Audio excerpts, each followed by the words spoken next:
Hello दोस्तों, मेरा नाम है रवि। आप देख रहे हैं दिल्ली एनसीआर का सबसे अच्छा सर्विस सेंटर सूरज कंप्यूटर। आज हमारे पास एक ये एसर का लैपटॉप आया हुआ है। जो ये एसर का लैपटॉप है, अभी मैंने इसको पूरा खोल लिया है। ये एसर का लैपटॉप है, इसका मॉडल है एसर F5573। इसमें प्रॉब्लम ये आ रहा है कि ये ऑन नहीं हो रहा। मैं इसको खोला हूँ और इसका जो मदरबोर्ड है, मदरबोर्ड से प्रॉब्लम है। मदरबोर्ड टेस्ट कर रहा हूँ। अभी मैंने इसको डीसी जैक से कनेक्ट कर रखा है।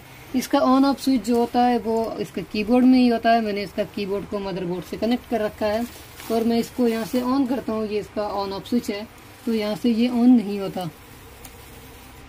ऐसे कितनी बार भी ट्राई कर लूँ, ये यहाँ से ऑन नहीं होता।